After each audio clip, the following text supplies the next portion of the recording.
Terapkan sekarang itu jadi salah satu bentuk kecurangan juga ya. Artinya proses pemilu sudah berjalan, seluruh partai politik itu sudah sudah mempersiapkan diri untuk proporsional terbuka. Kalau tiba-tiba menjadi proporsional tertutup kan strateginya akan beda sendiri. Kalau kami dari PSI sebenarnya nggak ada masalah gitu ya, secara kepartean ya, mau tertutup atau terbuka kami siap, tetapi kami harus mengingatkan bahwa ini mengebiri hak masyarakat untuk memilih wakilnya secara langsung. Artinya hak masyarakat yang tadinya bisa memilih wakilnya langsung sekarang diserahkan kepada partai politik. Ini jelas mengebiri hak politik rakyat dan PSI sangat menentang ini. Jadi Pak Sigit memberikan pernyataan dalam seminar yang tadi diskusi ini bahwa PSI akan menjaga dari dalam. Karena kan sejauh ini PSI ini kan lebih dekat dengan partai penguasa, pemerintah sekarang ini. Dari dalamnya itu seperti apa yang harus dikawal itu terkait dengan adanya beberapa perubahan undang-undang pemilu dan lain sebagainya.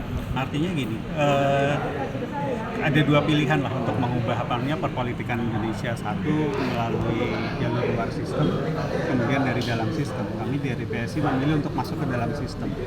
Tentu saja perjuangannya akan lebih berat karena kita harus melawan orang-orang yang selama ini mempertahankan sistem lama. Tetapi salah satu yang bisa kita lakukan adalah perubahan undang-undang. Perubahan undang-undang tidak bisa dilakukan kalau kita tidak masuk ke parlemen. Artinya mau jutaan orang demo di depan DPR gitu, pilihannya adalah menjatuhkan kekuasaan gitu ya, revolusi, atau ya kita masuk ke DPR, kita memperbaiki dari dalam. Pilihannya hanya dua itu. Kita PSI memilih untuk masuk ke dalam. Menurut Bapak sendiri selaku bacalek gitu Pak ya, melihat ada tendensi pengaturan atau kecurangan dalam pemilu ke depan? Kita melihatnya sebetulnya kalau PSI lebih memilih untuk percaya dengan dengan penyelenggara pemilu. Artinya ketika kemarin tahun 2019 di siang hari kita sudah mendapatkan informasi bahwa PSI tidak lolos, kita tidak memprotes sama sekali. Kita langsung menyatakan bahwa PSI saat itu belum bisa masuk parlemen, kita menyatakan kita kalah pada saat itu. Jadi PSI akan mengambil sikap yang sama di pemilu 2024, artinya apapun keputusannya itu akan PSI terima dengan lapang dada. Berarti independensi dari penyelenggara pemilu sangat integritas tinggi diakui oleh PSI. Saya mengakui independensi penyelenggara pemilu saat ini KPU lebih baik daripada katakanlah pada saat zaman Orde Baru.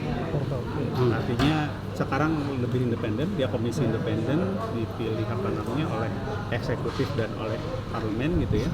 Problemnya adalah kalau misalnya orang-orang yang masuk ke dalamnya dianggap kurang baik, itu kan problemnya juga ada pada eksekutif dan parlemen kan, yang menunjuk orang-orang di KPU. Artinya ya kita perbaiki dengan cara masuk ke parlemen. Tapi dengan aturan yang ada sekarang, kita ngikutin aja, kita tunduk aja pada aturan yang ada sekarang ya. Sudah terpilih orang-orang yang duduk sebagai di KPU, ya kita harus percaya gitu. Karena pilihannya kalau itu tidak terjadi, maka tidak akan ada kesinambungan politik di Indonesia, dan wacana menunda pemilu buat kami itu menakutkan. Karena apabila ditunda kemudian tidak ada pergantian pemerintah di bulan Oktober. Bulan Oktober 2024, maka setelah itu pemerintah menjadi inkonstitusional, tidak ada legalitas. Dan dari mana ujuk pimpinan semuanya. Baik presiden maupun DPR itu apa dasarnya mereka mewakili masyarakat. Artinya memang harus tetap ada pemilu yang setidaknya sudah ada anggota DPR dan presiden yang terpilih di akhir Oktober 2024. Apabila sebelum Oktober terbukti ada indikasi kecurangan, pesan Bapak kepada rakyat Indonesia apa? Selaku bacalek dari PSI. Harus kita lihat dulu ya kecurangannya seperti apa gitu. Karena sekarang kecurangan juga tidak semudah zaman dulu.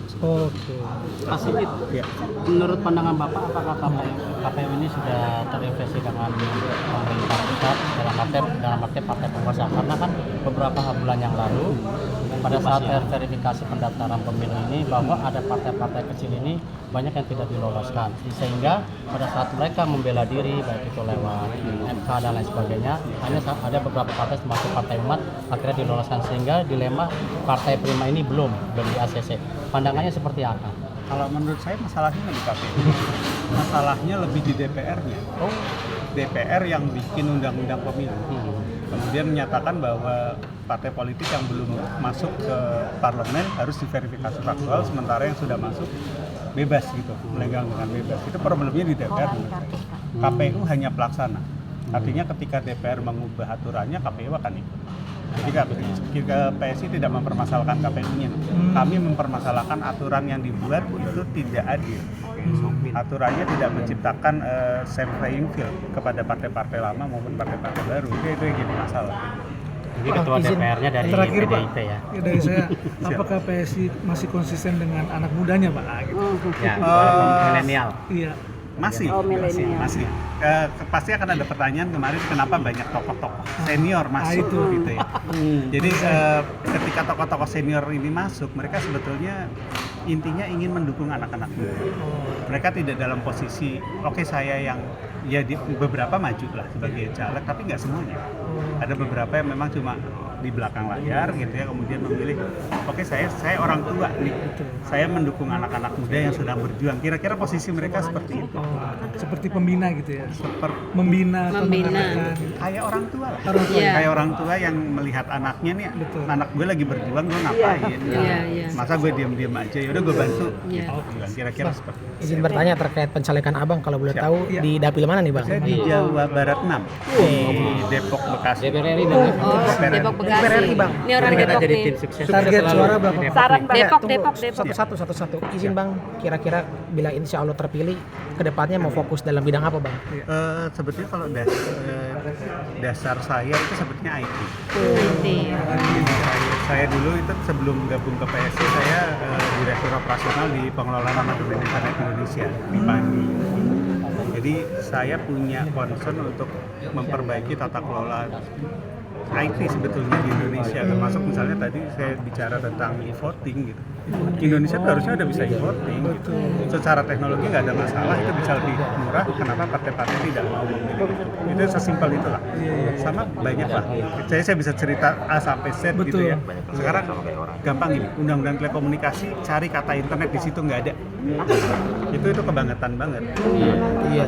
Jadi itu udah harus direvisi dan DPR tidak paham bahwa itu harus direvisi. Sementara kalau kita bicara misalnya perbandingan sama Korea nih, undang-undang telekomunikasi Korea dan Indonesia tahun 99 sama persis. Tapi mereka merevisi tiap 2 tahun secara reguler. Di Indonesia enggak, kita tetap pakai tahun 99, Korea udah paling baru.